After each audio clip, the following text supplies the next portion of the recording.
So, welcome to Rats Radio Through the Grape Vine Extended Edition. I had so many interviews this month, I actually decided to do an extra show on top of the show to get it all set up. So, we are talking today with Antony Evans. Am I getting that right? That's right. Hi. Tell us a little bit about your project that you're working on. So we are making glowing plants using genetic engineering. That's really cool. Yeah. It's pretty cool actually. There's a lot happening in the whole synthetic biology world, and we're able now to download some gene designs on the internet. From our case, we take our genes from a marine bacteria called Vibrio fischeri, and we use some software called Genome Compiler to rejigger those genes and make them something that plants can read properly. We then synthesize the DNA by literally sending it to a synthesis company, and they mail it back to us, and then we put it into the plants, and when we grow them up, they should glow. That's way so far beyond anything I could ever do. Well, actually, no, it's not. You know, one of the rewards that we've been offering as part of the Kickstarter and as part of the, now available on Etsy, although it's not shipping till next year, is a maker kit whereby we ship you all the parts you need to do this at home, and then you can have a go at making this yourself. Oh, really? That's actually really cool. So let's go ahead and get started on with our few questions here. It's maybe 10 minutes. Is this something you saw yourself doing when you were a kid? Like when you were younger, did you see yourself going into this field? I thought when I was younger, when I was a kid, I thought that genetic engineering was, super extreme science, and I didn't really realize that the whole industry was on this rapid exponential curve. And exponentials are strange things, they catch up on you, and it's 20 years since I was in school, or 15 at least. And the cost have just dropped so dramatically. I didn't even know that you could synthesize DNA until a few years ago, although we've been able to do it for a while now. So it's tricky, it's hard to forecast the future 20 years' time because technology changes so much. That's definitely true. But we are at a very exciting point in the whole synthetic biology ecosystem where the costs of doing this are dropping a lot. Community labs are rising, and this stuff is starting to become something that you can do with maybe a undergraduate or high school biology. There's definitely stuff you could do with a high school biology qualification. Transforming you can follow our kit for sure. So it's pretty interesting times. It definitely is. So, what sparked the idea for glow plants? We've seen a lot of different scientific breakthroughs with like glow cats and glow monkeys. Why glow plants?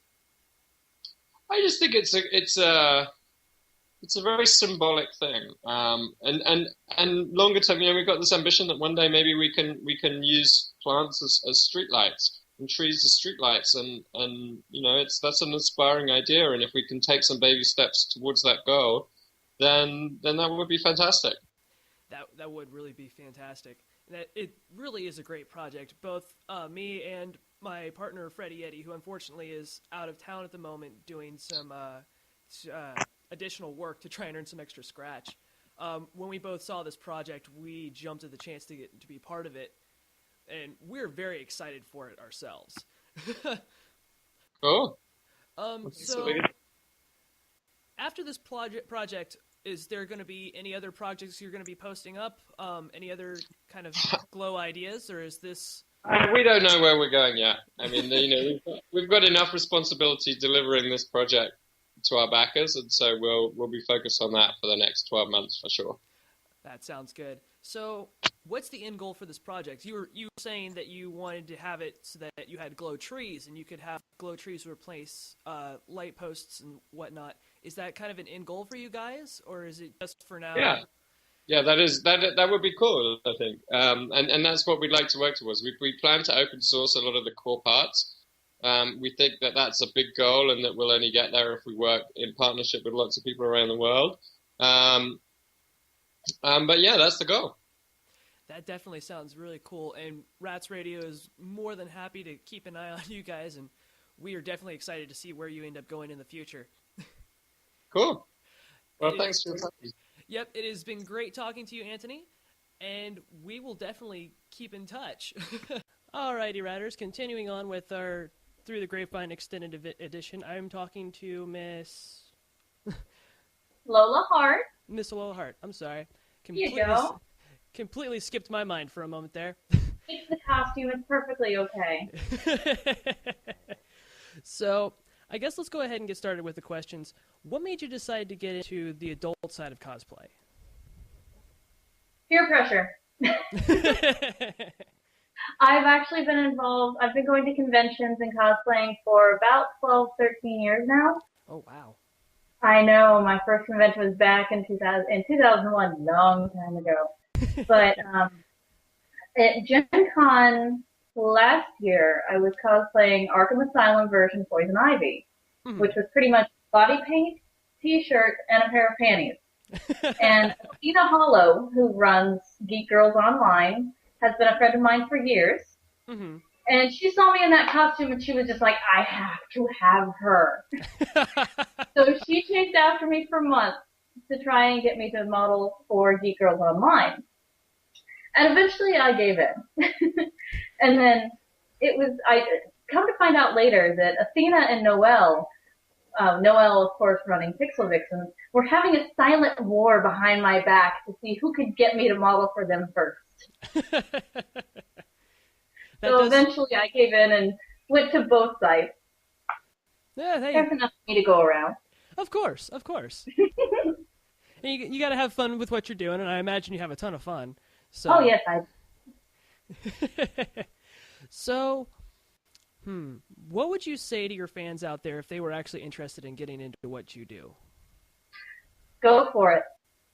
But first off, the most important thing, you have to be comfortable with yourself, and you have to be comfortable with the person doing your photography. Right. So I know there are a lot of skeezy photographers out there, which is why I'm starting up my own studio for, a lot of us girls who are here in the tri-state area. Well, I'm in Indianapolis, but I'll help anybody out in Kentucky, Indiana, Illinois, Ohio, any of those people who want to come. That's why I'm starting my own studio, so they have somebody comfortable and happy who's not going to possibly do horrible things to them without their consent. With their consent, it's a completely different story. Right. So then, what's your favorite cosplay you've done? My favorite or my most popular? Let's go with favorite first. My favorite has to be Poison Kiss from Final Fight and Street Fighter, because it's a fun costume because she's just now gaining popularity even though she's been around for quite a few years, and not a lot of people realize the background of the character. So it's fun to walk up to somebody who actually knows Poison and be asked, hey, is you is or is you ain't a trap? So then what's your most popular costume? My most popular costume is actually my Black Cat costume. Oh, okay. One of my friends actually, he is Indy's Deadpool. He is our Deadpool here in Indianapolis. And because of this costume, he made me an admin on his page as Black Cat. Oh, that's awesome. I'm out there on Facebook stealing hearts and rubies and pearls and money. Right. And we actually have a lot of appearances in the local area as Deadpool and Black Cat. That's a lot of fun. And Deadpool is always one of my favorite characters to see at any convention. You should have seen him at Free Comic Book Day. It was chaos. They were explosions. That sounds like too much fun. Oh, man. So, on average, when you start a costume, about how long does it take you to get one together? It depends on if I make it or if I piece it together using existing pieces. Believe it or not, one of the more simple costumes I did was Ivy. But that took a while to do because I had to hand sew individual leaves on the pair of panties, and the back of the shirt was canon. Just most of my time is actually spent researching, right, trying to find good images, because it's very hard to find what Ivy's back looks like so you can get the Arkham logo. So a lot of my time is spent researching, trying to make sure, okay, what should I go with, the video game artwork or the character artwork? That is the hardest decision. Right now, I'm actually working on Malon from Legend of Zelda, and my big fight in my own head is the design on her sleeves. In the art book, they face different directions, and they go back and forth. Whereas in the actual game, they're all facing the same way.